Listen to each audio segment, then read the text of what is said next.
as allowed by law. So I would like to have a roll call, please, at 7 p.m. So Fran Collins, Aye, here. Vince Thornton, Vince Thornton here. Mary McGoldrick, Mary McGoldrick here. Mark Cameron. Can't hear you, Mark.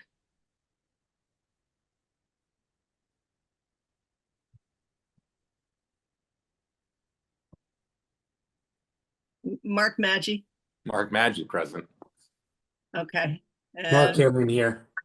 okay. And Gina Stino present. Great. You just said Mike Barclay is joining. Oh, okay. Mike Barclay present. Great. Thank you.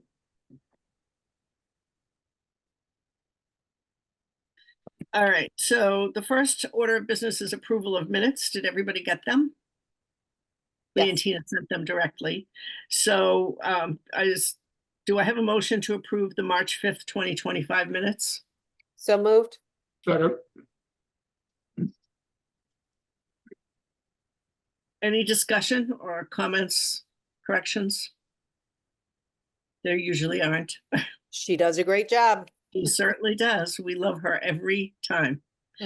Okay, so roll call on these minutes, please. Mike Barclay. I have to abstain, was not there. Okay, Mark Maggi.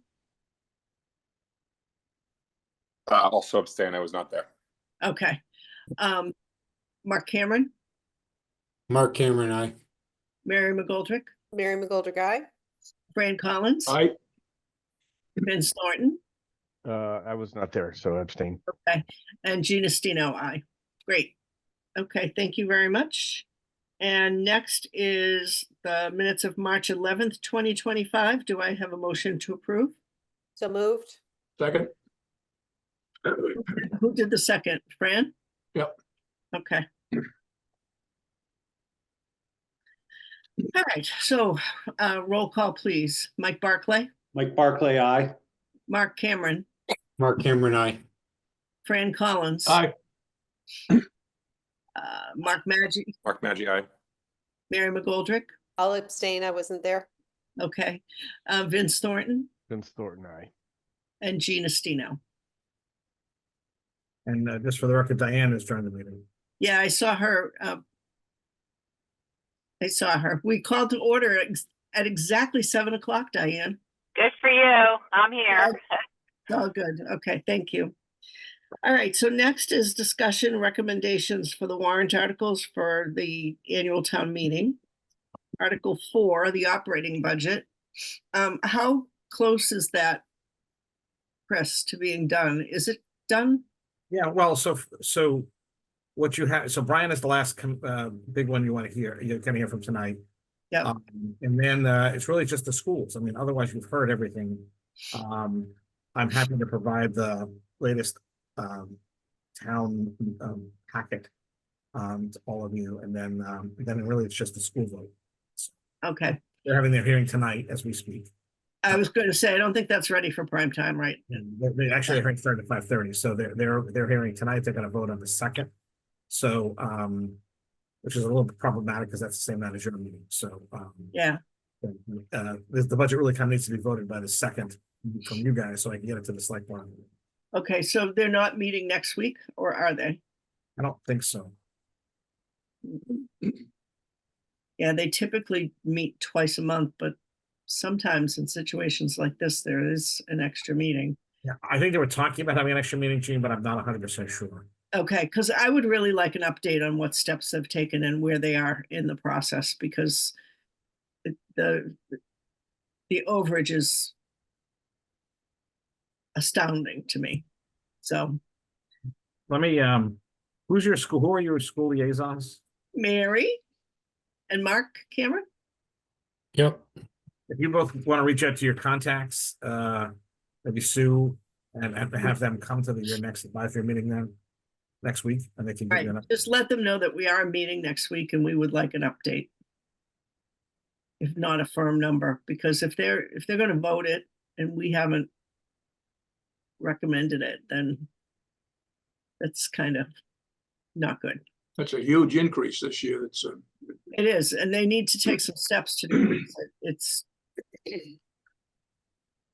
So I'll, Mark, I can send a note to Craig and, just CC you. Was just trying to go on the website and see if they scheduled anything for next week. Okay, thank you. Thank you both. For a much more reasonable budget, you have Brian Joyce here tonight to present on the public works. You've already heard Nick on the facilities, so Brian's gonna talk about the bigger Oh. piece.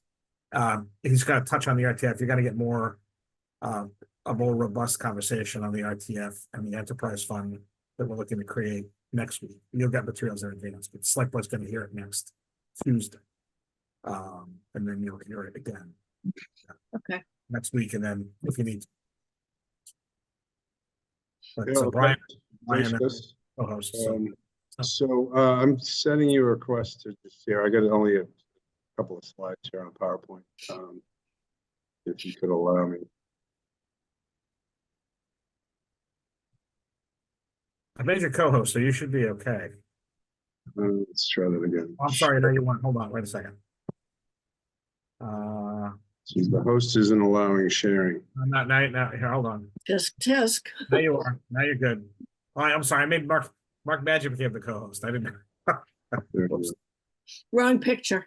Now I just have to find which little screen. There we go. Okay, that's the one.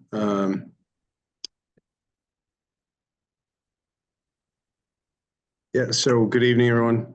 Thanks for meeting me. I was away last time we were talking with Nick, so we're just doing DPW, not facilities tonight. So the budgets we're going over are 422, which is highway, tree and park, and 423, snow and ice, 424, streetlights, and then 425 we'll just touch on, that's the RTF. We're proposing a creation of an enterprise fund for that. So that's still being fleshed out, and more, stay tuned on that. It's going to be talked about at the select board meeting next week. We're still working on the facility layout, talking about a new separate facility sticker as an enterprise fund, and disposal pricing will reflect what the market disposal costs are to the town. So that'll be the biggest, I guess, impact is the prices increased for bags and material items. 426 we've already talked about. So the overall budget synopsis, as Chris said, it's proposing a level budget with minor increases due to market increases and contractual costs on different items.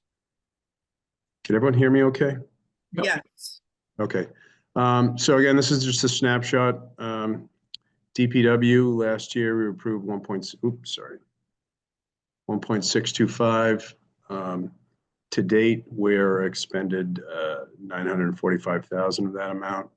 We're proposing a 3.8% increase to 1.687, and most of that is just kind of salary increases and a couple of contract increases, field maintenance, little boost in that, street lines and street signs. Snow and ice perennially is a no change by law. We're allowed to, and this year to date we're just about spent just a little over that budget. So we will go probably 110% of that, which it was a pretty mild year, thankfully, again, and we've been fortunate the last couple of years prior to this. Our street lighting, the biggest impact on that budget is our electrical costs have gone up. So we've got electrical costs, and there's been this year in particular, there was a significant amount of street light repairs and moves. So hopefully you've noticed that we've been trying to work with National Grid and Verizon. It's like pulling teeth to get rid of double poles in town. You see double poles all over the place, and it's a battle of attrition because they have to wait till the next utility company gets down. So when those poles do get moved, we have to do the Cobra heads that we own moved over, and those are quite a few of those, along with just regular lighthouse outages. So that increased the budget quite a bit. There's a lot of double poles out there still. So again, that increase of 19,500 is to incorporate electrical costs and repairs to streetlights. The transfer station, it's it's a relatively level budget, but the biggest impact, like I said, is we're talking about making an enterprise fund of that, which by definition is supported by the fees to that of the customers in that. So we're looking at all of the fees for all the materials, the cost to the town for those materials, stickers. We're selling stickers right now. Obviously, those will be in effect until this gets voted in or changed. And new stickers will likely be sold for the new facility, and the current facility stickers will remain as, beach stickers and other, Government Island and other facilities around town. So that's kind of the biggest change that we're talking about, and it's still in development, all the fees and the lines on those. Prior year accomplishments, it's pretty much we're status quo a little bit over on some of these amounts. 271 catch basins and 21 catch basins rebuilt. So this is all part of our NIPD's permit compliance. We installed some watertight sewer manhole covers in around the harbor. We paved 200 feet of roadway and 10,000 feet of sidewalk. That was on this past year was, it goes by so fast. We had Pond Street, Beechwood, and South Main. South Main. Thank you very much. Oh yeah, you know South Main intimately. So we rebuilt 318 feet of fence, assisted by Votech down by the harbor. They did a really nice job down there, and that was a win-win for everybody. So we just bought materials, worked with the Votech on basically replacement of that rotted fence between the Atlantica and the Salt House that the town owns. Came out really nice.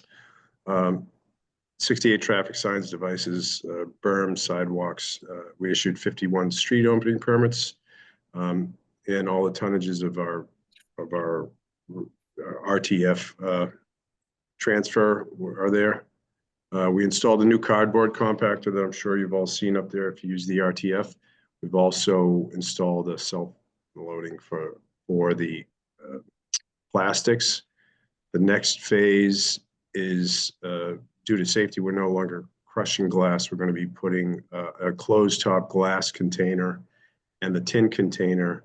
Those would be underneath where the cardboard and the plastic previously went in that blue building. So that blue building will be demoed, and there'll be a canopy over it where folks will walk down a platform in the middle, deposit a glass on one side and the tin on the other. Those containers hopefully should be received in the next couple of weeks. When that happens, the glass building will then have another self-loading compactor. So what we're trying to do is automate and stop having to handle materials 2 or 3 times before it gets shipped out. We also received a tree seeding grant for training staff on how to properly plant trees. It was actually pretty. I thought I knew about planting trees until I took the training. It was pretty informative, and we're getting 20 new trees this spring planted in various locations around town. There's been multiple hazardous trees and limbs removed with staff using our new bucket truck in town. We had 39 interments at the town cemeteries, 9 collection days and 8 brush days for residential. Paint collection days at Has Waste and 8 brush days for residential chipping. And we went out plowing and sanding 15 times this year. Additionally, we did a lot of support for the water department and the wastewater department improvements around the wastewater plant. The membranes happened last fall. We had the Cedar Street Loop, which happened late fall into the winter. The Cedar Street Loop it's kind of a quiet big win for the water department. It's been on the list to loop the northern side of their distribution system for over 20 years. And that loop occurred with a water main through the new section of the golf maintenance barn, and then through the DPW yard, and now it's looped into Cedar Street and then back down to North Main Street. So water quality and water pressures significantly improved there. And currently, we're still working with, the water department on Short Street and some other water mains going on this year. Capital requests this year, we have the F600 chip body, F550 dump, the truck maintenance lift, which was deferred from last year, and road paving, which is also, it's not a capital budget request, but we do a review with them because it's year over year the biggest capital expense the town makes. So this year for road paving, we have Pond Street on the east side of 3A with the design of a new sidewalk that's going to Concom for permitting now in the next session. So that'll allow, that'll connect to the sidewalk system up to the schools, and kids on King Street ultimately can use that to get to school. It'll also tie into the new sidewalk that DOT is building this spring between Pond Street and Sawyer Street on the east side of 3A. On the side, the Stop and Shop side. So that will connect to our new sidewalk system on Sawyer Street, and it's part of our kind of long-term master plan to get sidewalks from Situate all the way up to the T station where you could walk to the train. Goals for this coming year.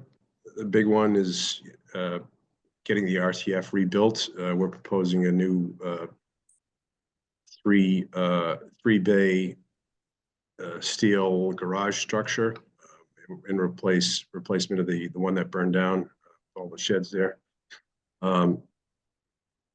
We are obviously finishing the tree grant and working with the Arbor Day Foundation on planting the new trees. We have a lot of wastewater treatment plant upgrades if you've been around the harbor.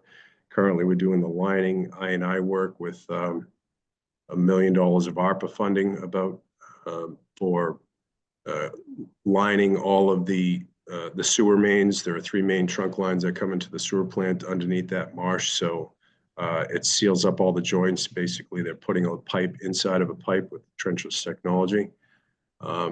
And they're also rebuilding all the manholes and manhole covers. We also have some wastewater treatment plant upgrades with a grit tank and grit screw, which is a major component of removing solids from the incoming wastewater there. Continue compliance with our NIPD stormwater. That's a constant work effort for the staff. We're doing rehabilitation. Oh wait, sorry, that one's a bullet from last year. 6, disregard, that was done. Paving Pond Street on the west side with the new sidewalk I mentioned. Beechwood Street on the east side of 3A. Short Street is getting a new water main and then being paved this year. And Bancroft Road by Milliken Field down to the new tennis courts will be repaved as well. And obviously training and performance, we're always working with the staff on. Key variances, and really explanations of the budget. It's just a level service budget on 422, 23, 24, and 26, and 425. Again, we're creating the new enterprise fund. Next 3 years in capital budget, we talked about the trucks and the lift this year. Next year, we're probably going to be, and that FY27, that may move up to special or even more to construct, the improvements up at the RTF. We'll also have another F600 for replacement. And then 3 years out, we have one of the big international dump trucks, as well as a 550. So that's what's projected for the next 3 years in capital. And that is, I think, all I have. So I'll take any questions. Okay, Fran and then Mark. And I see somebody, I see Diane's got her hand up too, so. I have a concern about the enterprise fund at the dump. I see an awful lot of large, compact rubbish trucks around town. Several different companies picking up people's rubbish. And if more and more people hire these outside contractors to pick up their rubbish, where is the funding going to come for the RTF, the enterprise? Yeah, so this is, you're right, Fran, this is a big change for the RTF in the funding. Right now, the taxes are subsidizing the RTF operation, and the blue bag sales and the fees that customers pay up there is only a fraction of what the town pays to dispose of really all of the items. So, I think when we do the increases in the pay-as-you-throw bags, the sticker price and all that, I think it will be a bit of a sticker shock, and it'll probably bring more competition with those private enterprises. I mean, what we're trying to do is really to make the operation whole, not make a profit on it, but make it cost, the costs out or the cost or the fees coming in. So I think it's going to be a big transition. It's going to be a lot of discussion, I think, for the town, next week and probably through town meeting. Yeah, my concern would be that the fees are gonna go up to the point where, as you just pointed out, that there'll be more and more private contractors hauling the rubbish away. I don't know what they charge, I have no idea. But if there are fewer people utilizing the RTF, then all of a sudden it's gonna say, wait a minute, we can't afford to keep this thing open. Yeah. I mean, the fire was, it was unfortunate. It was a catalyst to kind of look at the whole operation again. And it's been, where we take all the disposables, we have 10 different items roughly that go in various places around the state.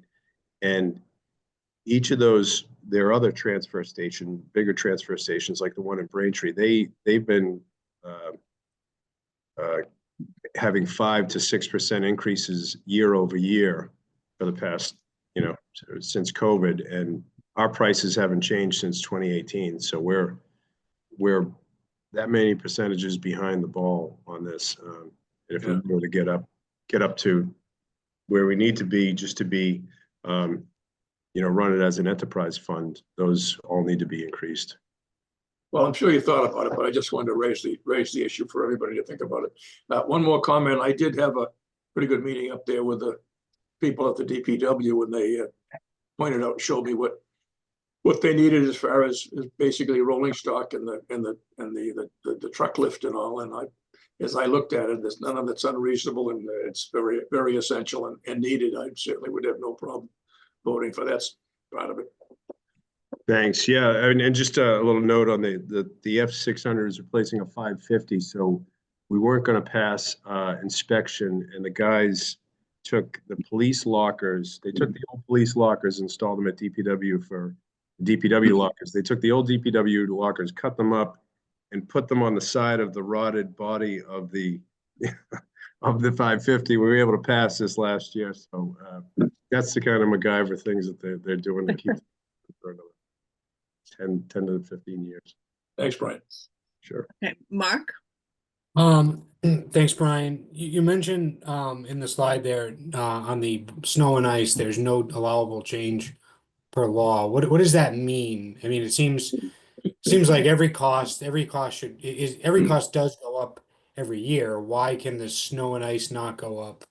Yeah, I'll start. Chris could probably finish a little bit better than I, but year over year, you're allowed to overspend on that budget line and pay it back with, I guess, free cash in the future. And Chris can get into that, but just give you an instance in 2015, the Snowmageddon year we had, I think our spend on that budget was close to 800,000. And our budget was still only 127. So maybe Chris can see how we're made whole on that after. So this is actually a factor of Prop 2.5. So the way the snow budget works is you set it, and you can always go over it if you need to, and you have to pay it, right? We're in New England, right? You have to make the snow budget. But if you set it and you don't spend it, you can't use it for anything else. So it's a locked fund. So unlike, at the end of the year, we can move money around with other budgets, you can't do that with a snow budget. So it's been set. It's not set by bylaw. It's just we've kept it. This has been the number we've used. We don't want to be silly about it. We actually didn't even use it the last couple of years. So I don't know what the future holds, but the primary. But if we don't use it, then what does it just roll over into the next year? Yeah, then it rolls it back into free cash. So okay, so I guess the problem is, Mark, if we set it at 250, we only spend 125. That 125 is locked. We can't. That money cannot be spent on anything else. Unlike for example, if you don't spend all the money in Tree and Park, we can move it and pay for, police overtime, right? You can't do that with snow and ice money. The flip side of it is you can overspend a lot by law. It's the only place you can do that in the town side budget. So it's Yeah, it just seemed odd in that respect. And then to Brian's point, it was also a light winter and we still went over budget. So sort of thinking of the fiscal responsibilityness of it. Just I get what you're saying. I'm just trying to I still saw it as a light winter as Brian did too, and we still spent and went over it. So but that does make sense in that respect. And then Brian, as we kind of plow through the stuff up there and the reorganization up at the RTF, are there any avenues here or any opportunities to create like an open parking area, if you will, for maybe 8 to 10 school buses if existed? So, so there's no room for school buses on site right at the RTF there. And a few years ago, I approached the only spot that I could see feasible would be across the driveway from DPW main entrance. There's kind of relatively flat wooded area that's high ground. It's owned by the golf course. And I talked to them probably 10 years ago about maybe a long-term lease just to create a parking area there for school buses. But other than that, there's no area that's not being fully utilized. Right now, we're trying to figure out the layout of the RTF, and we're contracting a lot of like the compost pile, and we don't have room for any of that. Plus, we're going to reopen the Boy Scouts and the boutique and the e-waste and so nothing at the RTF to answer your question, but I would entertain maybe looking at land right across the yard there, and it could be easily accessible to the garage, the gas. But I don't know how the golf course, I don't know how it feels on that, but it's unused. Thanks, Brian. Sure. Okay, Diane went away. Her hand was up. Are you there, Diane? I think she's transferring from the, Yeah, I think she went to a business, so she'll be back. oh, okay, so Mike, sorry, we'll go with your question first. then. And I'll try to stall as long as I can for Diane. Keep asking the questions, Mike. Yeah. Hey, Brian. Thanks for the update. Just a question on the street lighting part of the presentation, where I get the electrical costs are higher, but you mentioned the double pole issue and having to take care of that. That sounds kind of one time in nature, and so I'm wondering if that budget comes back down after you get through whatever wave of pole elimination that happens throughout the town. Yeah, that's a fair point, Mike. So that will ultimately come to an end, I'll say, in the next year and a half. But the electrical prices continue to go up, and I think we're in a contract here. Maybe Chris knows better, but I think we're in a contract year where we may be able to go to renegotiate our pricing for electrical supply. But it's distribution's going up regardless, and the electrical bills across the board at all of our facilities are going up. Yeah, no, that makes sense. And as I continue to stall for Diane here, just out of curiosity, as you think about the redesign of the RTF and some of these new compactor machines, do those create the opportunity for cost savings in other places? Because, like you said, if you can, you mentioned they can maybe help eliminate 3 different people touching the same piece of plastic or whatever before it goes out. Yeah, no, we are looking at that. So, previously, and I know you probably all experienced or anybody who's used it, the staff would take your cardboard, they'd walk it 10 feet and they'd put it in the machine. There was a lot of extra effort there. And that was just because those compactors, when they were installed 20, 30 years ago, the piston was that long. It was the length of the building. Now we have these short piston compactors that everyone's allowed to approach right to the hopper and load it, so the staff don't need to do that middleman work. And it's always been a perennial issue trying to keep staff up there. We've been understaffed pretty much my whole time here in town. I think we get staffed for a month and then it's a rotating door, and getting people to work weekends, and it's been a tough battle. So what we're looking at is maybe a reduced full-time staff and having part-time staff in there as kind of attendants. So unbenefited part-time staff just during the busy hours of the weekend, to help folks take payments, direct them where they need to go, monitor the booth and stickers as they come in the facility. So I think there will be savings down the road on the staff, but currently we're still at the flat budget, the full staff. And we did just hire a gentleman who's going to be starting this Friday as a part-time, working Friday, Saturday, Sunday in the booth. His name's Walter, if you see him. We'll say hi. Yeah, it seems like maybe there's the opportunity, like you said, for more of a variable cost structure, associated with, kind of peak demand. Okay, Diane's back, so we can let her ask a question. Thanks, Brian. Can I just jump in first, Diane?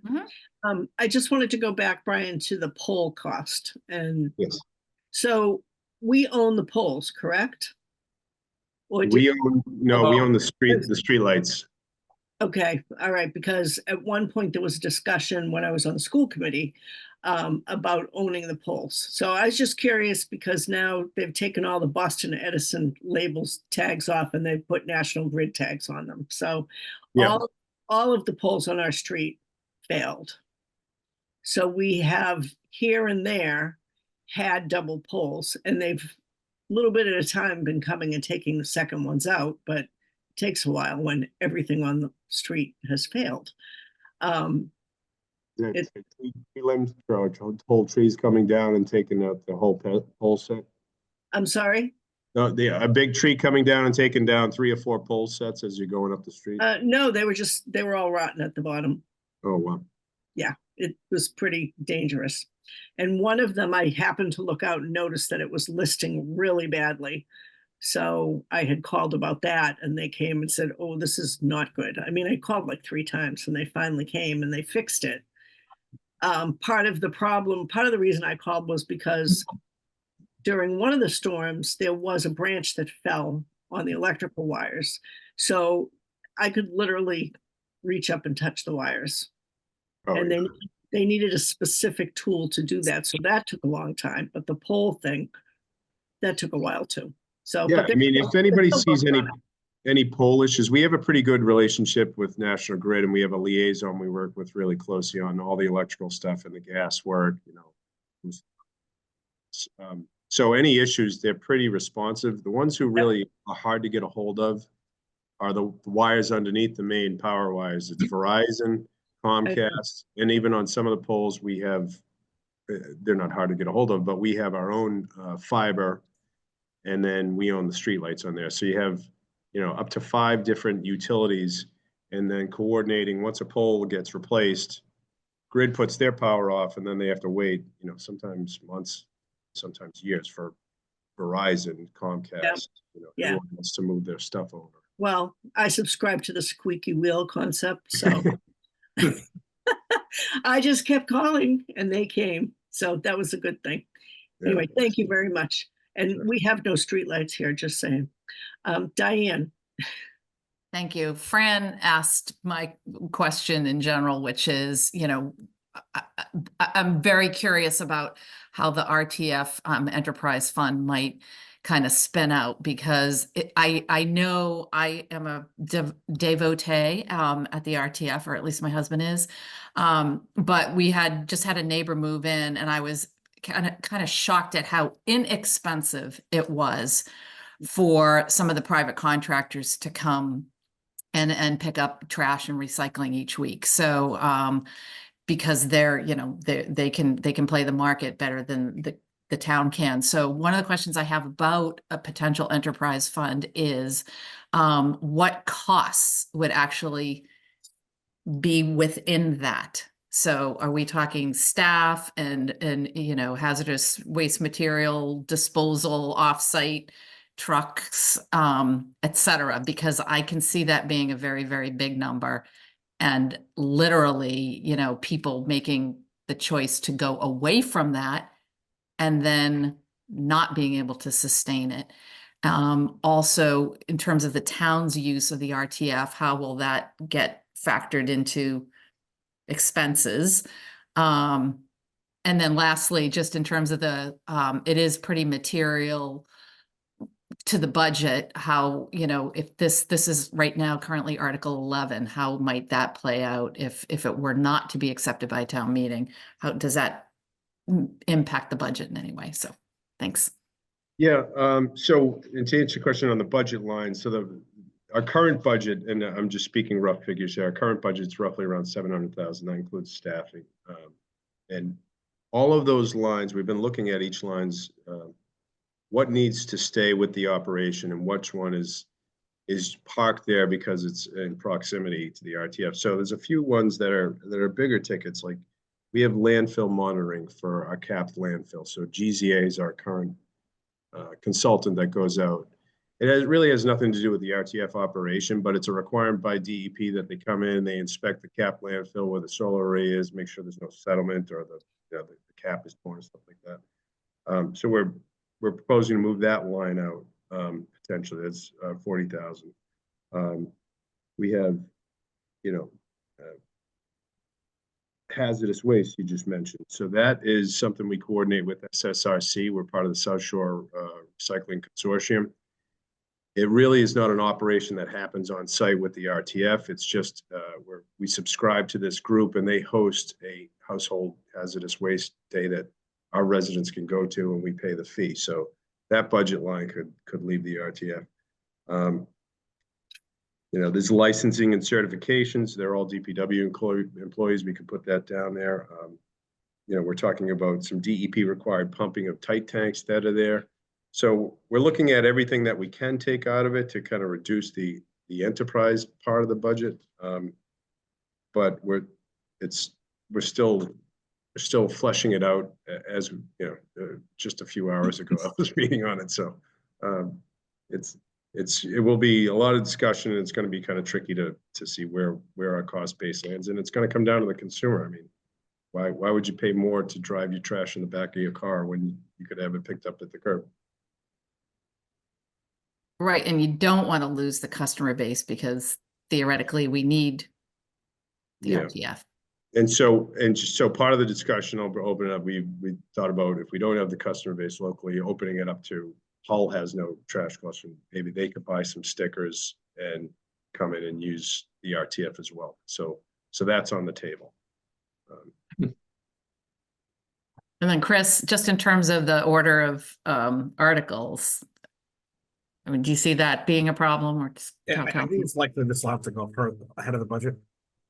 Because this does have budgetary implications. It will have budgetary implications. So I wouldn't say that I think it's likely that it'll be further up.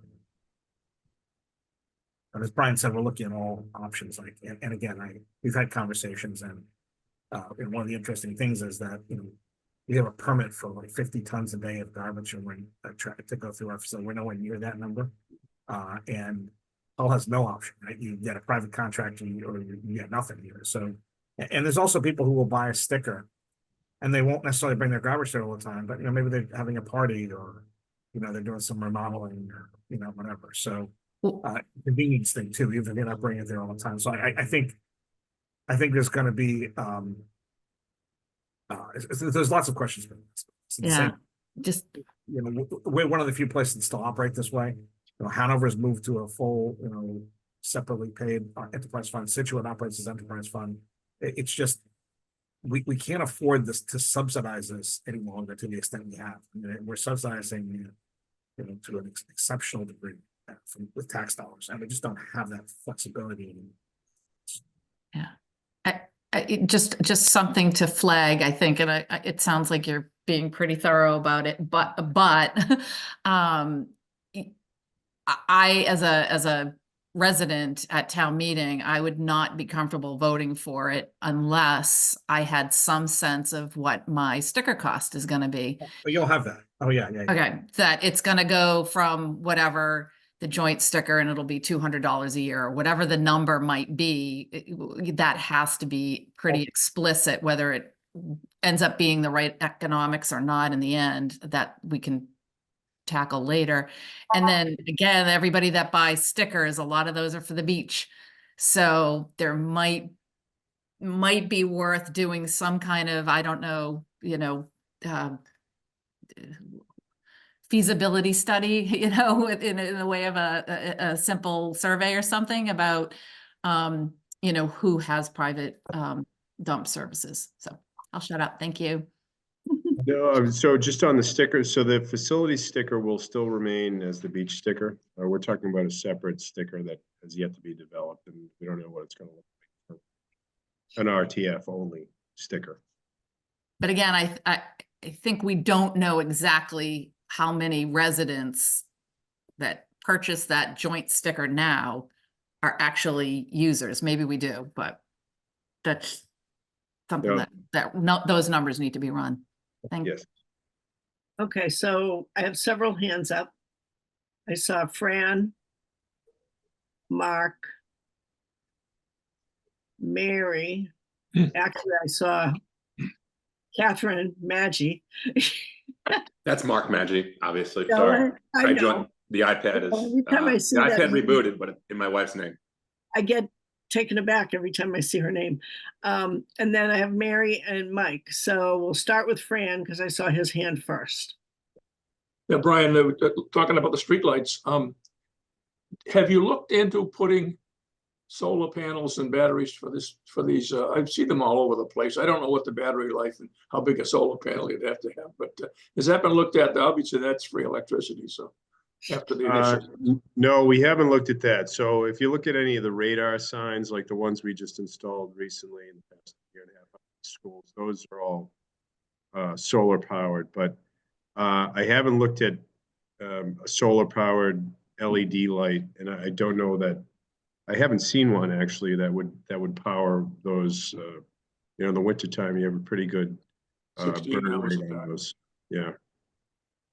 So you have the consistency aspect and then the color aspect. I don't know if we did convert all of our streetlights over to the LEDs for the cost savings on the electricity, but I haven't seen any solar powered ones. But we can do some research. Yeah, just food for thought. Good, Fran? Yep, good. Okay, Mark? Yeah, just piggybacking on Diane's thought here. We don't know, we don't scan people in and out of facilities, the beach, the transfer station, things like that. But we know how many stickers we sold last year. At that many stickers, the sticker for the enterprise fund transfer station would cost X. At 75% of that amount of stickers, because 25% only want the beach, it would cost Y. At 50%, it would cost Z. I think, to quote Alan Rumsfeld, you have your known knowns, your unknown knowns, and your unknown unknowns. I think right now we're in a, with it, I would, to echo Diane, I would feel incredibly uncomfortable voting for this or supporting it because it seems like there's unknown unknowns. We have to give people a little bit more of a sense of what this might cost based on some metrics. We know what a sticker costs right now. We know how many stickers we sell, and we can do the math backwards to figure out what they would need to cost based on a percentage of those stickers sold for transfer station access. Fair point. Yep. So when we had the fire, we lost all the cameras and some footage on that. So I am we're unfortunately going through the painstaking cost or the task of looking at cameras, and hopefully over the next few weeks we'll have some students. I'm looking at one right now. I'm at Deer Hill to help us count the number of cars that go through on a certain day, so we get an actual, some good trending on number of cars. We just don't have. And on a Saturday in the fall, you might see my truck 5 times. So it's, I just think, like I said, we can give people a rough idea of what this might cost, because people have a sense of whether or not they're using it for the beach or the dumps and whether or not they'd feel comfortable voting for it. But again, if everyone that currently bought an all facility sticker bought one of these, it would cost this much. If 75% bought it, would cost, because that would, I use it for all facilities. But if it was twice as much, we used to have private garbage collection, so I remember what that cost, so I could do the math in my head and think, all right, well, you know, at twice as much, I would still do it. At 3x as much, I wouldn't. I think just some basic, you know, maybe even quartile, percentile math would give people a rough idea of what this might cost and whether or not they support it. I think even laying out higher costs would leave people more comfortable than leaving it completely unknown. Yeah, so that's what we're trying to do right now, and by town meeting, we'll have all those figures fleshed out.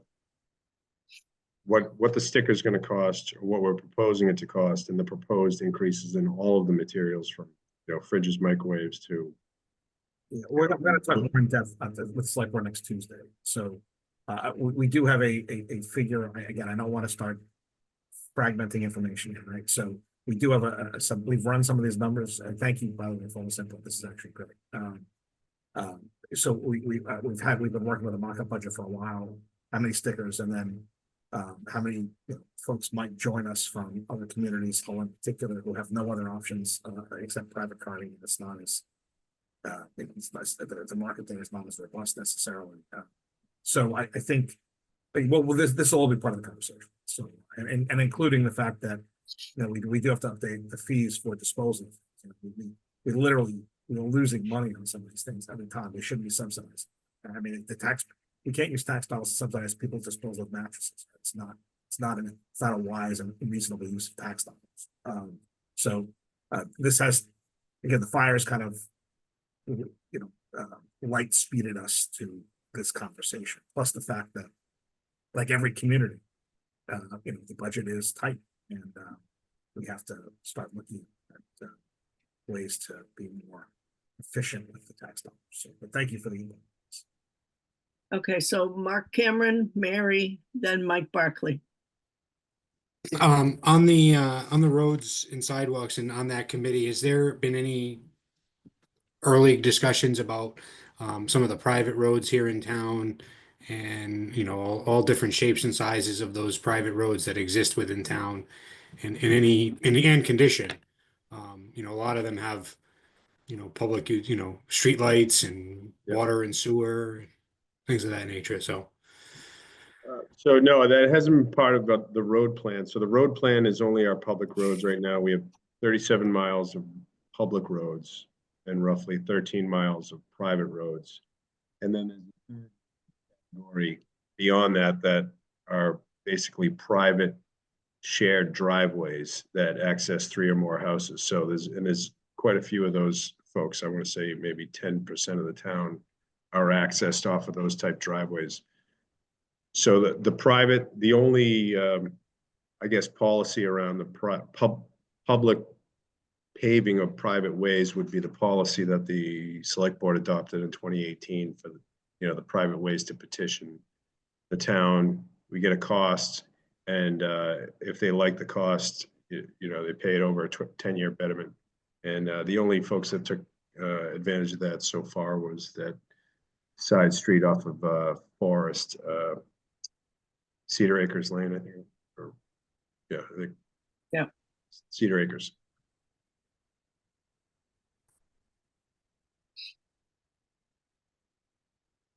You good, Mark? Yep, thanks. Okay, Mary? Yes, so I'm sorry to talk about the RTF one more time, but as you're looking at the numbers, I don't know if there's any way to gather any kind of statistical data on who, like the percentage of people that use the RTF, and then over year, maybe over the last 10, 15 years, those who have gone to private pickup. Because it might be kind of interesting to see that. I feel like personally, I see a lot more private pickup now than I used to. I mean, on my little strip along on Border Street, I've got 5 around me, and it's not a long span. And they're not all the same contractor either. So I'm sure you guys are thinking about this, but if that could be included, because I would think that would come up on town meeting floor. So I don't know how we would gather, whether people have switched from public to private or vice versa, trash collection, unless we did some sort of, doodle poll or anything like that, and people participated.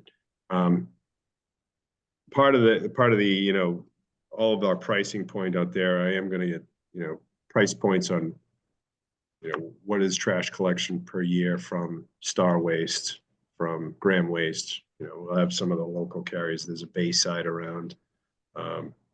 So we can have those price points to compare what our price point will be for 2 or 3 bags, per week. Mhm.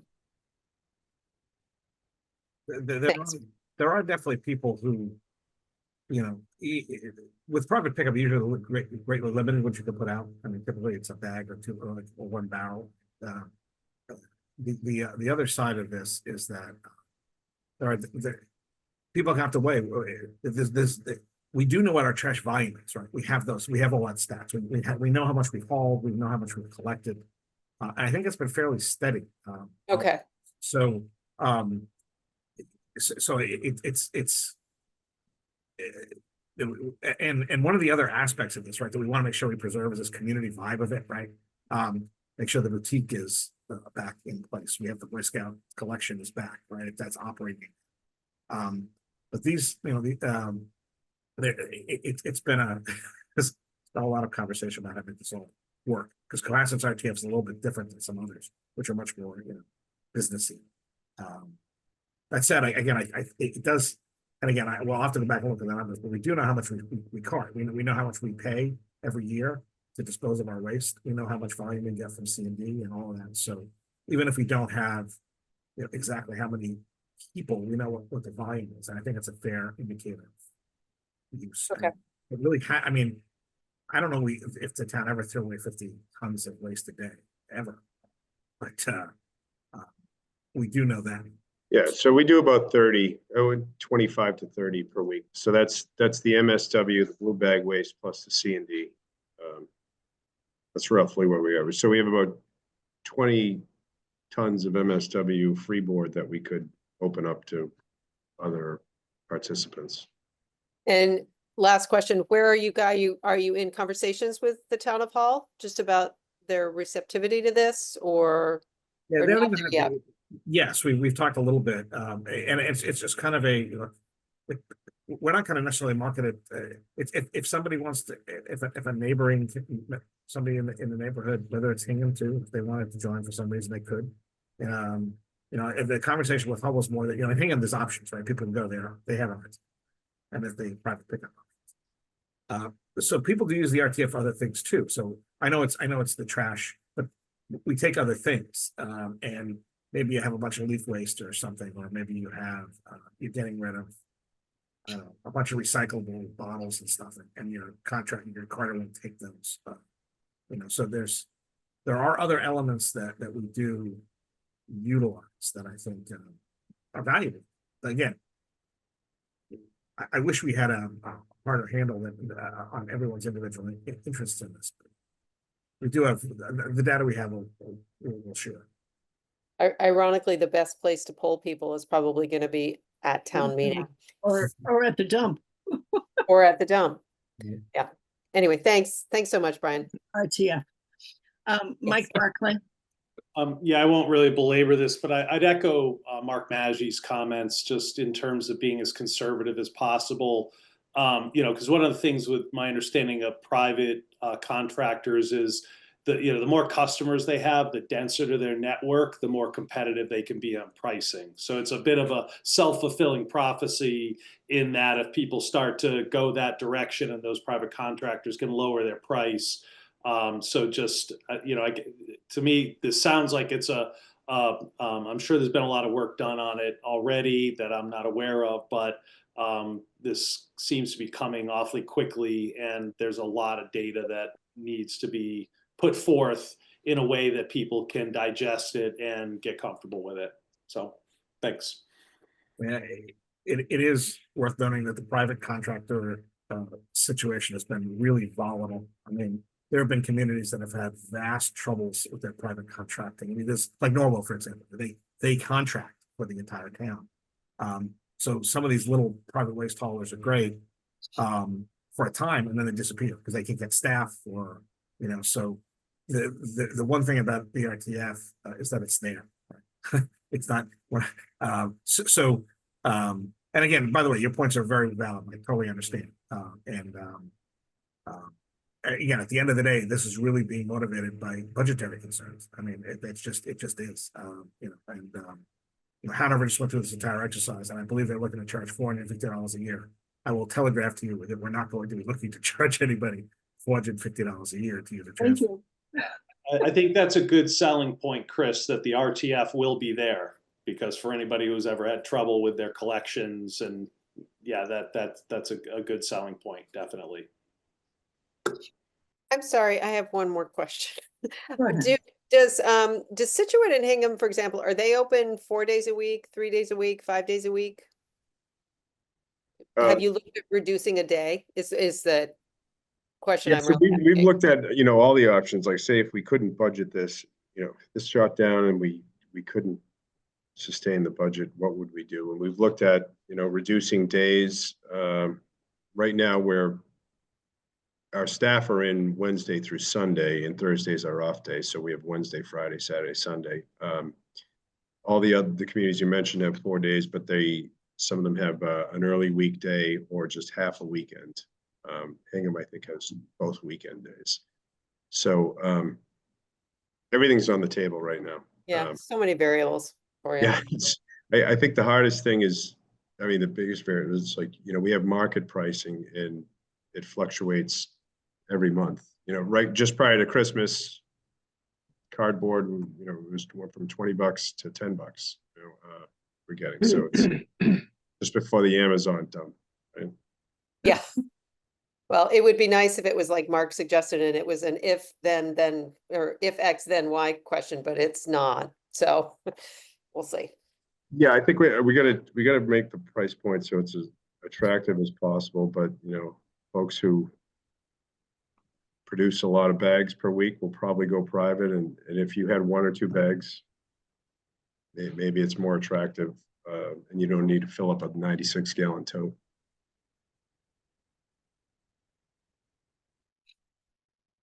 Okay. Any more questions before we move on? No? Okay. Thank you very much, Brian. This has been very informative. Sorry to take so long. Nope, that's okay. We had a lot of questions. Thanks, everyone. Thank Take care. you. Bye. Okay, Chris. So the next one will be very easy to talk about. There are no currently unpaid bills so it's still sitting on the warrant unless something appears out of the woodwork. And we did find something, and we turned out we had the money to pay it in an encumbrance, so that's all that went away. This will just be indefinitely postponed, so it's on here just as an informational point for you folks. So what I will do is I will pull up the warrants, find it. I have to step away for about 2 minutes. I will be right back. So Mary, you're in charge. I'm going to.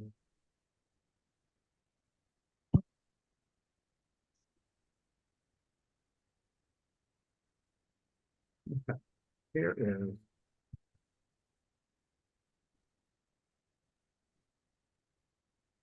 All right, so here we go.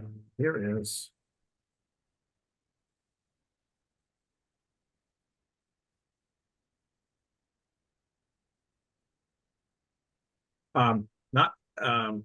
This is just a preview. So the supplemental appropriations are not ready. Because I don't know what the school plug is. So for this year, I'm hoping it won't be that bad, but we're still waiting to know what the number is. The other one that would be in here, it's routine. It's the official transfer of funds we collect from Verizon and Comcast that go on to Class 1 for TV. But I'm still waiting on both of those numbers. For the stabilization, at the moment, there's just 2 simple transfers. One was to the OPEB trust fund. That's $148,500 to capital. This is up $150,000, up an additional $50,000. So it's $2,146,000. That's money that's budgeted, and then money from free cash. The same thing with the OPEB trust fund, as a combination of the two. Now, again, these aren't final final. These are fun. These two numbers are fun. I don't think it's gonna be anything else that's going in. I'm not expecting anything else to change. So I think this is a complete article at this point. If anyone has any questions on it, and if you don't, if you're prepared to load it, let me know. Does anybody have any questions on this? Mhm. No? Are we comfortable voting on this tonight, Chris, or should we wait until next week and do everything together? If you want to wait until next week, that's fine. I mean, it's like what's going to get everything as a block pretty much anyway. So, but I don't think this is going to change. And now I'm going to go to capital improvements, but I'm going to step aside. And I'm going to have Michelle present to you where we are. And do you need me, Michelle, to run? Do you want to run this? Do you want me to do it? Do you want to just put the warrant back up, or Sure. I can put it up? Yeah, whatever's easier for you. Doesn't matter. I can share it. And then let me just give you the power. Power. All yours. Okay.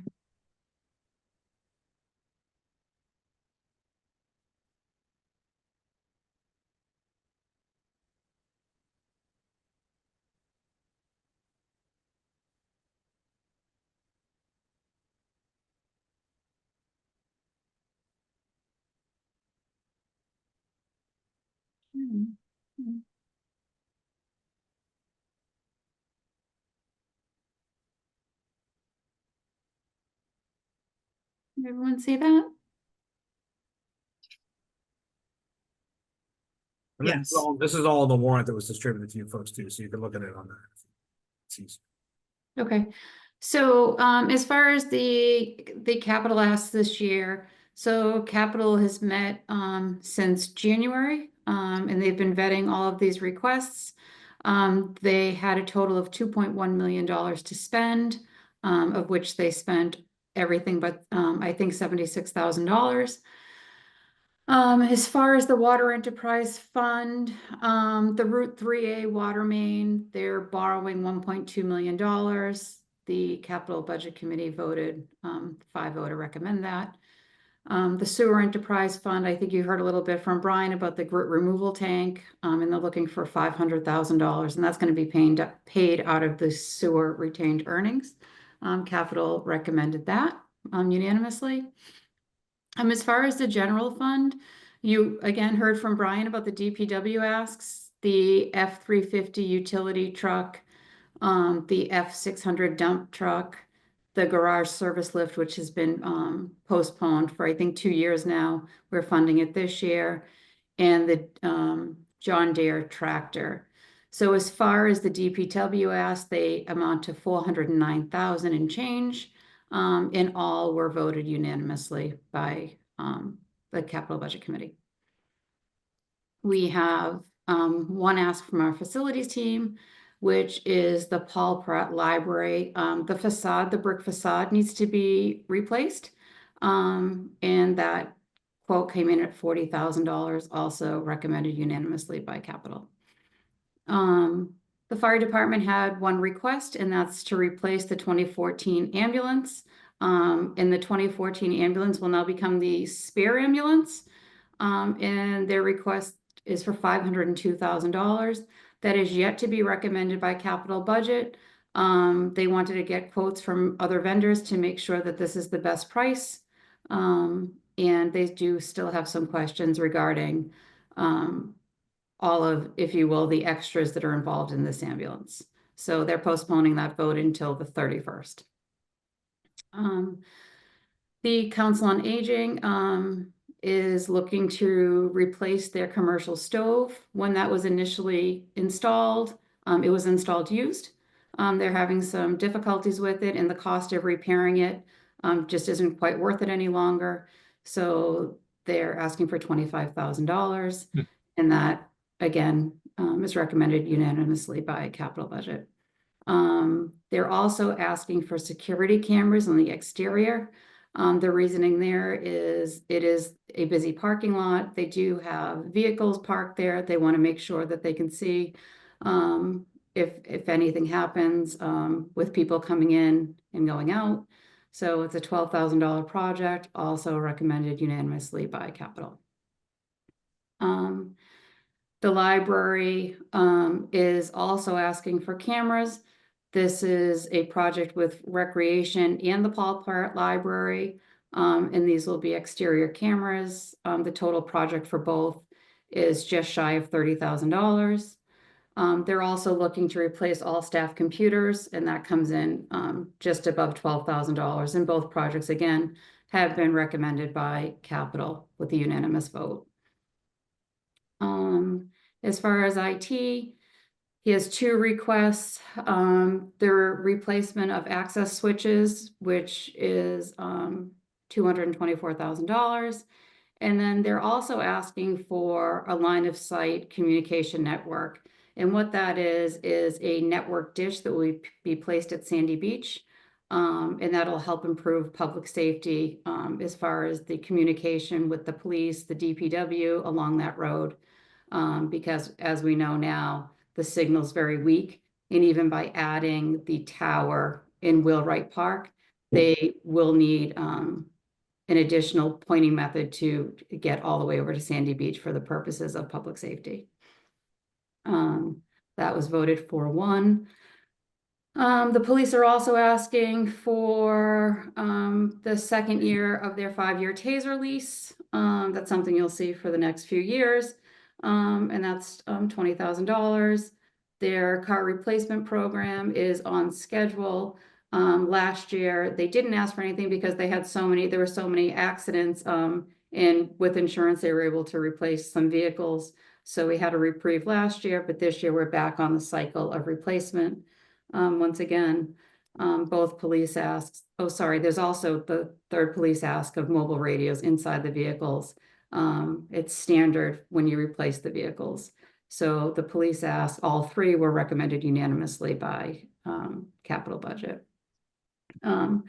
And then we go into the school asks. The school total asks are about $546,000. They decided this year to fund more of the bus lease. Typically, year over year, they're only funding $90,000. The schools made an argument as to why they should fund additional monies this year, because the methodology they were using for the past however many years was no longer valid. So after a long review and analysis, the capital budget group agreed that $151,000 should be funded for the 8 diesel buses. They're in year 3 of a 4-year lease. And then they're also going to fund an additional bus this year, which will add a 9th diesel bus to their fleet, and that is for a 5-year lease. They're funding that at $22,000 annually for 5 years. As you've all heard, the electric bus is in year 2 of a 5-year pilot program. We've heard several different factors of the electric bus, from it's not charging, it doesn't go the distance they thought, it doesn't perform in the winter. So we are working closely on this pilot program to make sure that A, it's working for the district, and B, if it's not working for the district, let's save the $25,000 and get out of this pilot program. But we're working towards that. But in the meantime, Capital has recommended to approve all of these buses. They are adding this year a new athletic 14-passenger multifunction activity bus. This is a 36-month lease. There's been several requests for this over the past, I think, 5 or 6 years. They were looking for 2 buses. After all the analysis, the Capital Budget Committee came back and is recommending 1 14-passenger multifunction school activity bus for a 3-year term. And this will allow the smaller teams transportation that otherwise wouldn't have it. And they showed several games were canceled. And this will hopefully alleviate that, but it's only for a 3-year period. Schools are also looking to replace the remainder of their projectors with 13 at the Osgood School and 13 at the Deer Hill School. This replacement project has gone on for 2 years now, so this is the second phase of the project, and that's coming in at 117,000. They're looking to replace the furniture at the main office. And this furniture replacement program has also been going on for, I think, about 3 years, and they're taking small sections every year to replace furniture. And this is a $35,000 ask. As far as the updates to the visual and auditory system, this has to do with the paging system and interior cameras that are already there. They just need to be updated. And this ask is 97,000. And then the final ask for the schools, which has been on the capital budget plan for, I would say, as long as I've been here, to extend the sidewalk to Pond Street for the Cohasset Middle High School. And that ask is 75,000. And Brian Joyce is working alongside the schools to extend that sidewalk. And all of these have been recommended unanimously by the Capital Budget Committee. I see a lot of hands. Mine too. There it goes. Okay, I did not see the order that people put their hands up because I was busy making notes frantically. So I'm going to just start from the top of the video display with Mary McGoldrick. Great. Is it, I don't know if people are comfortable if we could not do the screen share while we were going through this, but if it's better to keep it up so people have the numbers in their head, that's great. My first question is regarding the cameras for CEA and the library.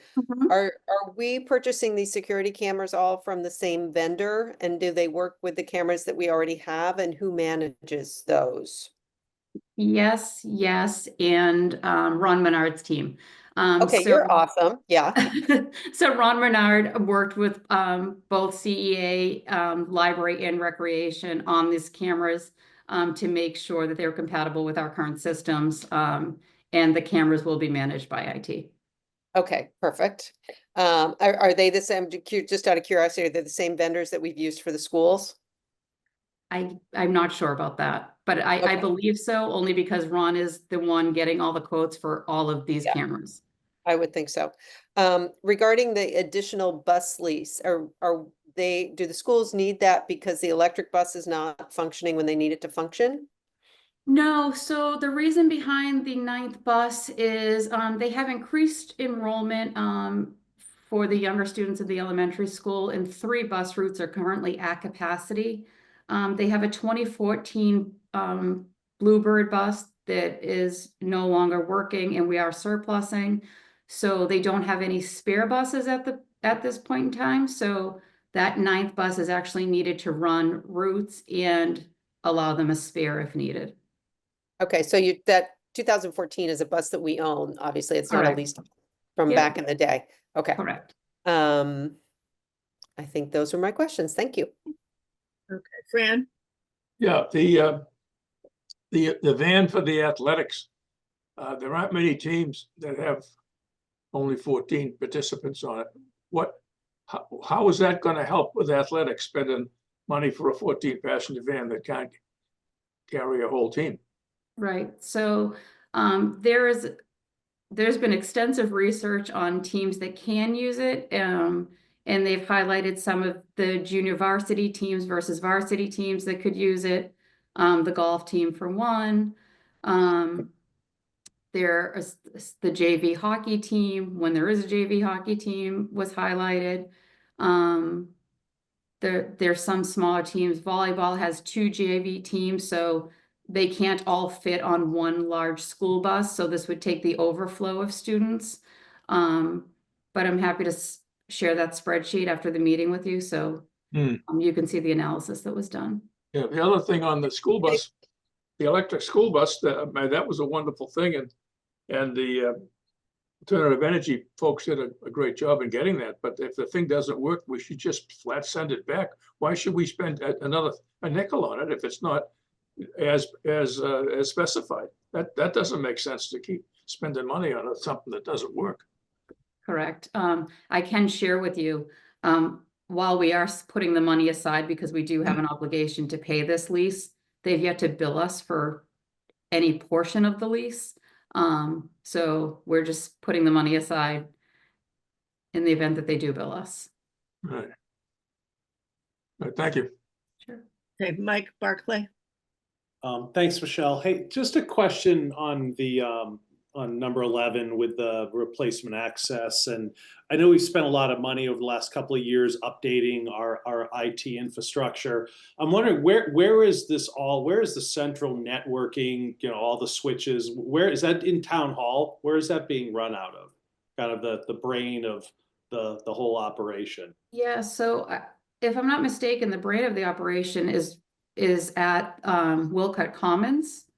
And that's where the switching gear is for. When we do build this new public safety building, I believe the redundancy is going to be up there, and that's going to be our main center. Because really it's where it should be. We're building a data center for that, but this switching gear, if I'm not mistaken, is housed at Wilcott Commons. Okay, that makes sense because the infrastructure at Town Hall is obviously outdated. Just also when you started discussing the bus leases and you mentioned that there had been a change in methodology. What does that mean? So many years ago, it's my understanding that they were always funding $90,000 for the bus leases because they weren't taking into account any maintenance because it was a lease product. And they weren't taking into effect any cost changes over the years, but every year they were only funding 90,000, and our costs have increased substantially over the years. So they're mitigating some of that some of those lease payments versus what they used to pay. Okay, and I know I've talked to Capital about this before, but you know, I guess leases are typically not classified as capital items, and so that's I don't know if at some point there's a broader discussion about that. So, anyway, but thank you. Sure. Mark Cameron. On the senior center CEA security cameras, is there any discussions that were had with the swim center regarding the placement of those, and as that lot is owned by the swim center? Yep, so that's a great question. And also a question that has been asked to the director at CEA. And I believe because one of the members of the swim center is also a member of the Social Service League or the board, there's been several conversations there, but I'll make sure I circle back and make sure they're working together. Thank you. Diane. Yeah, those CEA and rec and library security cameras caught my attention too, just because the cost is so high. Is there like a feed somewhere that it stores? I mean, I know I have little ones on my house and they were $99 for 2 and they're really good, and I pay $10 a month in fees. So this is a magnitude of that number, and I'm just wondering what function they have beyond. So the data Video. can be saved, obviously. When we had them up at the RTF as a prime example, we were able to look back in the event that there was ever an accident at the RTF or or for this instance, the fire at the RTF, we were able to look back at the cameras and see what was going on. So they do hold data for, I believe it's up to 30 days. And as long as we back it up, we will continuously have that. As far as monitoring, I don't think there's going to be someone sitting there at their desk monitoring the cameras. Right. So they're they'll be used as an as-needed basis in the event something does happen. Again, just with the technology, it seems a little expensive to me. Chris, I'm laughing because we did have a security camera like fiasco on the select board maybe like 10 years ago or something. Very funny. Anyway, the other quick question I have is the sidewalk on Pine Street and why that's coming out of capital budget as opposed to the road and sidewalk fund. So there was several conversations about it coming out of the road and sidewalk fund, but because that money has already been accounted for this year with projects all lined up, and there was additional monies left over in capital, capital decided to fund it.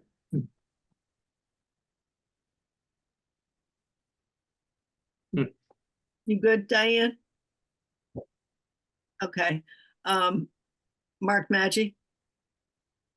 Two quick things. First, allow me to editorialize briefly on the electric school bus. I feel like the narrative is really changed on that thing, and everything for reasons Sorry, to not support it. My understanding is that You're breaking up. what's that? Mark. You're breaking up. I couldn't hear what you were saying. I know it's about the electric bus. Give me a And now second you're here. Did my network change? I think maybe if you stop your video, we might be able to hear you better. Better? That's better. All right, I jumped over the auxiliary network in the house somehow. I feel like the narrative has really changed on the electric school bus, that everyone's looking for reasons to criticize it or not support it. My understanding is that it's heavily subsidized. It seems like the perfect application for an electric vehicle, a reliable, predictable, short route with a predictable parking spot overnight. And there's a cost to be paid for being an early adopter and testing these things out. I think our town should be proud of that, not look for reasons to abandon it, but that's just me. My other question is about the $25,000 stove. Is that at the senior center? Yes. Was that thing end of life? We just paid for a pretty, and we have to buy the stove just as a taxpayer. We just paid for a pretty expensive, I think it was an HVAC replacement that was sort of like seemed to come due too soon for what you would expect the lifespan of an HVAC unit. Is this similar with the stove, and are there like sort of larger issues with the senior center that a lot of things are going to be coming up to be replaced sooner than we'd expect them to be? So I can't answer the letter question, but I can answer the question about the stove. So when the stove was installed, the stove was already used. So Okay. it is at its end of life, because we didn't get it new. So I think it was maybe 5 or 6 years old when we received it. It's extremely expensive to repair. So it's time to replace, but we do have an audit of everything at the senior center and all of our town buildings to show when the end of life is. And I don't think there'll be any surprises with the senior center, because I think our facilities team has done a fabulous job of making sure they have tagged all the assets and they know when the end of life is. So. Okay, maybe, and if you mentioned the thing about the stove being used, I missed it, so I apologize if you didn't mention it. I think it would be important to clarify, because if I'm hearing that another large system in this relatively new building needs to be replaced sooner than I would expect it to be, I would anticipate some questions. So telling people that this was cheaper because it was used and now it's time to be replaced, I think would probably help. It's also important Of course. that we didn't build this building, right? The Social Service League built the building and then we bought it. Sure. So we had no control over there are components of the building we might not have chosen if we had built it ourselves. No criticism, it's just the fact. Again, yeah. One of the problems with the heating system. So we got it in the condition we got it in. We did do an assessment of it, as Michelle says, and our facilities folks are really on top of it. And again, I think I don't think we're going to be. I'm hoping we will not be surprised by anything else. We think we have a pretty good handle. That said, we didn't build it. We got it. Understood. Thanks. Okay, I have just a couple of clarifications that I would love to have. Do you have your hand up again, Fran? Yeah, I still. Just, sorry. just I back, thought it was up from the last time. well, I didn't put it down, but just to back what Mark just said, I am very much in favor of electric school buses. I think it's a great thing. I just want to be sure we have one that actually works. Obviously, there are always problems with new pieces of equipment. And that's been my business of my whole life, is new equipment and keeping it running. But if we have a piece of equipment that doesn't run, but it's not usable, then we shouldn't have it. I'm certainly in favor of electric school buses or any kind of electric vehicles that can save energy and help with air pollution, etc. Okay, end of discussion. Okay, it's my turn. So I had a comment about the electric bus also. I'm happy to hear that we have not been invoiced for that because it has not been usable for the entire term. And I'm hoping that company, the way I understood it, did the company go out of business? So a portion of the company went bankrupt. However, the portion that we're utilizing for this electric school bus has been taken over by another company. So we do have a good working relationship with them. It's part of the team that implemented the school bus. So we do have support on the other end. Okay, and if we move the buses, how much would it cost to take that charging station and put it somewhere else? Do you have any idea? Well, part of the lease agreement with this pilot program is if we do move the school bus, they have to move it for us at no charge. Excellent. Okay, thank you. And then number 18, also school bus lease, proposed new lease. In the warrant, it says 20,650, but did I hear correctly that it's 22,000? I have 22,224. Okay, the printed book says 20,650, the one that I have. So that's fine. I just made a note. And it's interesting to hear that it's for the elementary routes because I couldn't understand why with declining enrollment, we were thinking about getting an additional bus. So, you know, if those buses aren't all available at the time that the little ones need to get to school, I guess that makes sense, but I don't know. And then also for clarity, did you say that the new athletics 14 passengers was proposed for 2 buses, but we're only doing 1? Correct. Okay. I think that's it. Thank you. Okay. And then one last thing, for capital, I just want to outline the timeline. So as you know, we're going to go before capital for the town hall renovation ask. We do have a schedule, laid out. So as far as that happening, we're going before CPC Monday night, where they're going to hear about the renovation and the renovation costs and the components.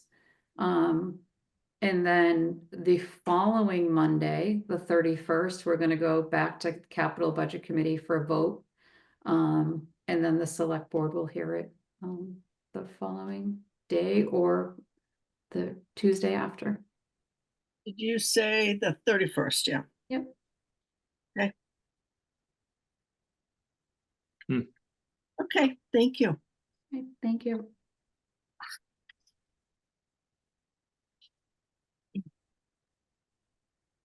So the only question, are you comfortable voting on the things that have been voted on tonight, or would you like to hold?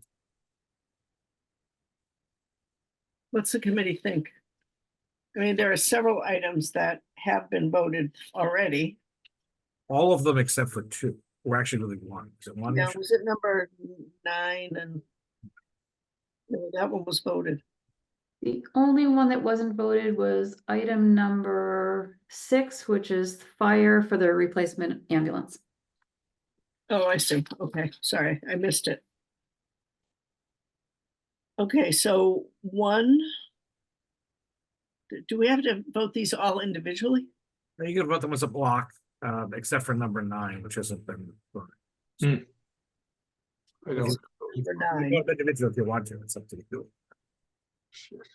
Well, I think since we're voting it as a block and item 6 is such a big number that may change, probably it doesn't it behoove us to wait till we have all of them, you know, voted by capital and have the, you know, the precise number for the entire article. It's kind of how we've done it in the past. And that, yeah, that would not be in time for our next meeting. That would be the April 2nd meeting. Is that still in time for the warrant, Chris? Yeah. Okay, then why don't we wait? Just one question more on that, on the timing, is that in time for the select board? When are they planning on voting on it? Because I Well, would their last certainly like meeting- them to have our Yeah, recommendations. April 8th is the. Okay. Okay, great. Thanks for, And I think we wait, yeah. All right. Thank you, Michelle. Boy. Good night. good night. Thank you very much. Thank you. So next is allocation of funds for one-time cost. Are we ready to discuss that? I will show you this. Give me just a second. And that's Article 9 in the warrant.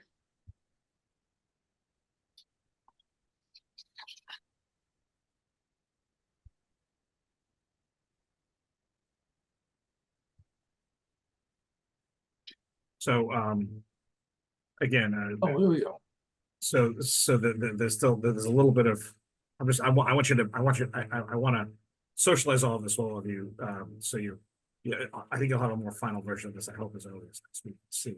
So, what is pulling money out of the cemetery sale of graves fund. It's been kind of blocked in there for a while, and puts it into the cemetery maintenance fund.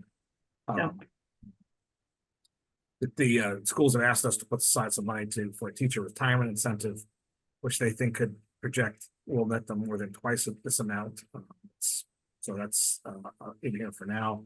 Part of their ongoing budget conversation, again, these aren't locked yet, they're trying to transition. So you heard Superintendent Shannon talk about how they're starting some conversations about shared services that will not bear fruit for probably another year. This is a bridge to help kind of get them there because costs have gone up so much. Then this is a slug that we do every 3 years. It's money to settle employee contracts and other adjustments. Once the contracts are done, we don't have anything done yet. When we do, I'm happy to give you all folks a briefing. At this point, we're in active negotiations on our open contracts on both sides, town and school. And then there's the town has installed a number of hydration stations. Those are fillers, and they're since individual use plastic bottles are banned right now for water in town. This allows kids. They've been in a high school for a while, and this would add them. I think the proposal is at the library, over at Alumni Field, and over at Beechwood. So this would have and the ones outdoors would be seasonal. The one in the library would be all the time. And this will allow people to fill up their water bottles and things at with filtered water that's town water. So that's what this looks like right now. Do you have a question for me, Diane? My only question was on the employee contract settlements, whether that 350 is for town side or does that include the schools? It could cover both, depending on what's needed. So it's not meant. Okay. No, I just remember the superintendent saying last week that there was money in their budget for contracted settlements. So we all have even on the town side, we have a baseline number, right?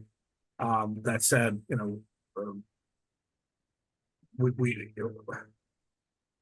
this is there in case, depending on what we end up having. So, and again, if any money that doesn't get spent is returned. Okay, so some of these items are not. Yeah, it's just more of a socialization. I'm just making you all aware of them. Hopefully next week. They're not ready for our recommendation yet. Can't hear you. So what I would ask, so you did vote this last time, but unfortunately 2 items got left out. So now they're back in. It was the specialized inspections, which was created last year, accidentally fell out, and the library program. So these are all of the revolving funds now that we have. And I would ask if you would you voted a unanimous recommendation last time. I would ask if you would vote this one with the 2 that we left out accidentally. Okay, so it's departmental revolving funds annual spending limits. Correct. Article 10. Does anyone have any questions before we move and vote? Nope. Okay, all right, so could I have a motion to recommend Article 10, departmental revolving funds annual spending limits for town meeting? So moved. Do I have a second? Mary jumped in there. Okay, we'll do a roll call, please. Mike Barclay, Mike Barclay, aye. Mark Cameron, Mark Cameron, aye. Fran Collins, Aye. Diane Kennedy, Diane Kennedy, aye. Mark Maggi, Mark Maggi, aye. Mary McGoldrick, Mary McGoldrick, aye. Vince Thornton, Vince Thornton, aye. and Gina Stino, aye. Okay, great. And And then next is the enterprise fund for recycling transfer, but we're not ready to vote on that, right? Hold on, let me bring the one back up. The next one. We'll call it septic loan. Yeah, that's, you know what, number 11 is not on my list, sorry. It's number 16 is the septic. You've already done 12. Already done 13. 14, CPC meets next Monday. So the hope is that you will get this as early as next week. So, so on the meeting of the 26th, we hope to have this on. So CPC will be voting its articles Monday night. So if you want to watch their meeting, Okay, it's Monday night, 20.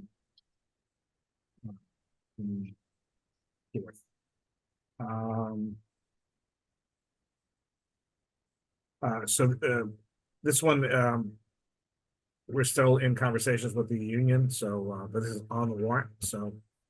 Classifier went into civil service in 1943. We're looking to try to negotiate them coming back out of civil service soon. But those conversations continue. okay, so the next, So the old colony, did you have a question about that, Fran? Yeah, what is the benefit of removing the firefighters from civil service? So the civil service system today is a very, it doesn't function very well from a hiring perspective or a promotional perspective. And I'll give you an example. I think you've already heard from Chief Quigley on the police side this last year. We negotiated getting out of civil service and town meeting approved it. We were able to vet candidates, screen them, bring them on and send them to the academy in less time than it would have taken. 3 high quality candidates, by the way, who are now in graduate the academy and in field training. It took less time for us to get from the whole screening interview process to getting them in the academy than would have taken to get the test scores from civil service. Okay, so the whole civil service system is broken. It's ineffective.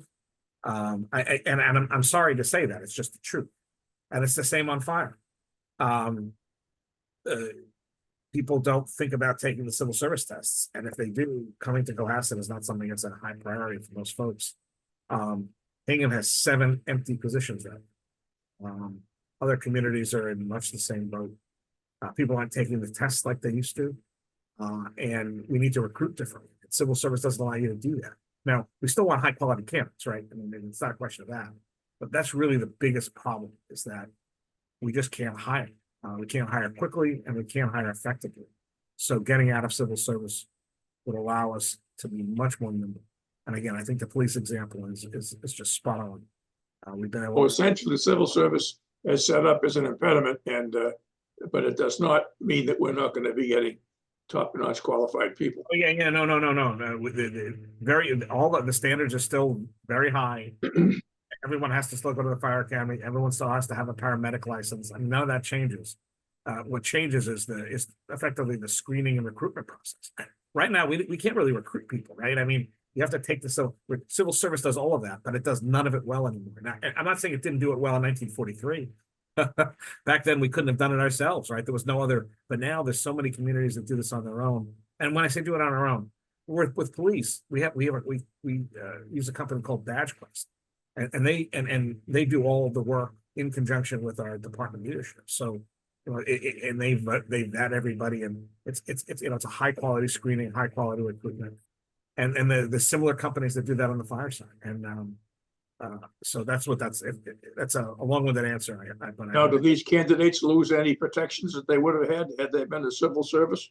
So, well, yeah. So by the way, existing people still have civil service protections. That said, there's still very strict protections anyway.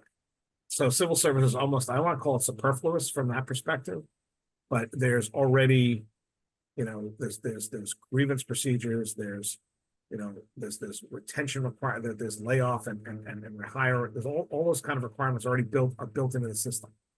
That's because of the union affiliations. Yeah. I mean, because of the unionization, I mean, and there's all kinds of protections on the union side. So again, back in 1943, I don't think there was an International Association of Firefighters in the same way.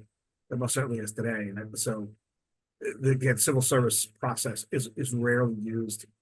It's usually the union contract that's used. All right, thanks, Chris. That said, we haven't reached an agreement. I'm just saying this, that's why it's on the. Right. And Article 16, I won't pop back up. So once upon a time, 20 plus years ago, the town entered this septic loan program through the Old Colony Planning Council and allowed people to get low interest loans to either upgrade their septics or to tie into the sewer system. Very popular during the Little Harbor project and also for others. We're rapidly reaching apparently the end of the authorization.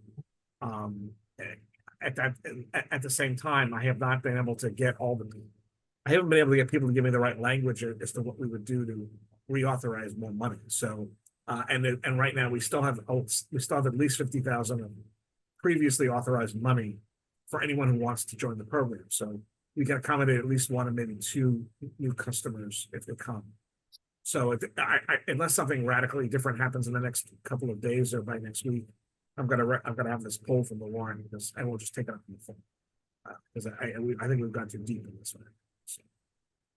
But it's not controversial. It's just detail oriented. I don't have enough of the. I've asked multiple people to get me the details, and we just haven't to them. Do you have a question on this one, Mike? Yeah, and stop me if I'm kind of going off the rails here, but I know there's a citizens petition about expanding the sewer. Does this at all connect, like in terms of lending for that? Okay. No, they're not related whatsoever. So, remember, you'll get that one probably next week too, because there's a public hearing on that one. In fact, that's next Tuesday. So if you want to watch that, it's at 9:30 on Tuesday. Either watch it or the Sewer Commission's having a public hearing. So, now the Article 17, which is ready to, and again, I don't have our subject matter expert, but you did get a presentation on this, I think. This is an update. So last fall, the town did an update on this. We found out later that one of the state agencies didn't give us all of the updates. So in the warrant that you have the additional updates that need to be made. And then they're all pretty technical. There's nothing substantive. It's about citing to the right maps and then scroll to the end here. It's pretty long and involved, and they certainly dotted all the i's and crossed all the t's, so they did a good job with it.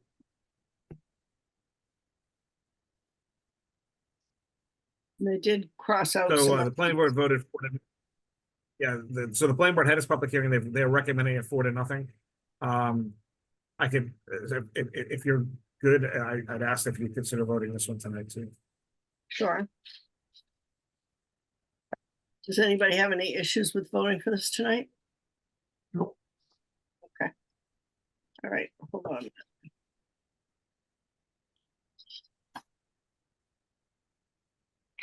Okay, so do I have a motion to recommend to town meeting Article 17, amendments to Article 9.4 floodplain and watershed protection overlay district as presented in the warrant, the draft warrant that we have in our possession?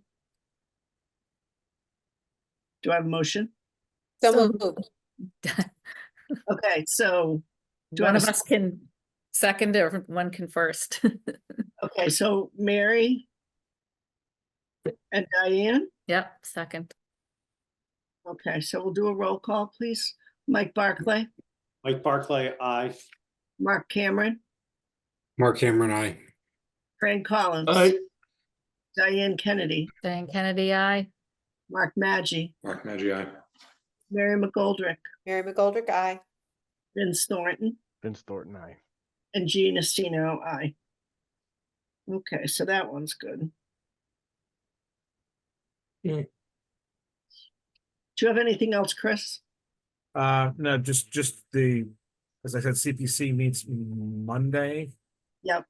They're gonna they should wrap up everything. That will also be the night that the town hall remodeling proposal, or repair proposals in front of them.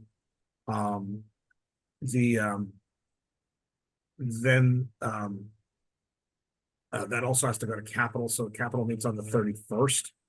I think, so in the packet you received were all the materials on town hall that exist as of today, so you have that. We want to make sure you have those materials in advance. Yeah, there was debt service information Yeah. and, yeah. And also the whole project list, that's incorporated into the plan. It's like $5.5 million estimates right now, right? The ask for CPC on Monday is $1.5 million. So after CPC votes, we'll know exactly what the numbers are for capital. Okay. And then you'll again, if you want more of a presentation next week, let me know on the actual project, on the elements of the proposed repairs. And then after the CPC capital vote, you'll get that on the 2nd, as a wrapped up recommendation. Okay. All right. So topics not reasonably anticipated within 48 hours in advance of the meeting. I do have one, just a point of interest that I don't know if you all read or saw the information on the Health and Recreation Fair. And Kevin Perry had reached out in one of those publications and requested volunteers. So if anybody has time Sunday afternoon, between the hours of 1 and 4, you can stay for an hour, you can stay for the whole time, whatever works for you. Get in touch with Kevin and he'll be able to tell you what he's looking for, you know, timeframes, whatever. I know that the chair of the select board volunteered, I volunteered. I won't be there the whole time, but I'll be there for a portion. And if anybody else has time, reach out to Kevin. You even get a t-shirt. I'm sorry? You even gotta get a t-shirt if you want. Oh, yay. I'm on a border committee, ask me. Oh, I want that. Does it also double as a traffic directing colored t-shirt that we high fluorescent? No, I don't think it's high vis. I don't know I didn't have anything to do with picking the color, so I don't know what the color is. Well, I'll be up there. I'll be up there anyway, so. Okay. For a couple. I'll for a be up couple- there to support, but I'll have 2 kids in tow, so I don't. Before we go, I have one more question for Chris. Okay. Next week, when someone's going to talk to us about the town hall repairs, is this going to be the repair, or is this just an ongoing piece of repair? What are we doing here now? I mean, after all these other, This is where we are. So this is a repair to make the building fully functional and usable. It's not an expansion, it's not but it is a repair and a cleanup and some renovation. both sides? Yeah, both sides. And then we're done. Then we're done for a while. Is that it? Yeah, not the first floor auditorium. That's going to be there's ongoing conversation with a private not-for-profit to and do those repairs. But it's everything else. Okay. All right. Thanks. I mean, there'll be regular maintenance going forward. That's the hope, right? Well, because that happens. Yeah. Thank you. Okay, well, I apologize that we're not done by 8 o'clock. Good 8 work. o'clock somewhere. Thank you. I like that. So do I have a motion to adjourn at 8:48? So So moved. Okay, I think that was Diane and Fran. Mark Mark. Cameron, right? And seconded by Mark Maggi. Cameron. Cameron. Sure, either one, interchangeable. They are. So roll call to adjourn. Mike Barclay, Mike Barclay, aye. Mark Cameron, Mark Cameron, aye. Fran Collins, Aye. Diane Kennedy, Ryan Kennedy, aye. Mark Maggi, Mark Maggi, aye. Mary McGoldrick, Mary McGoldrick, aye. Vince Thornton, Thornton, aye. sorry, and Gina Stino, aye. See you next week. Good Have a job. good night. Night all. You too. Well,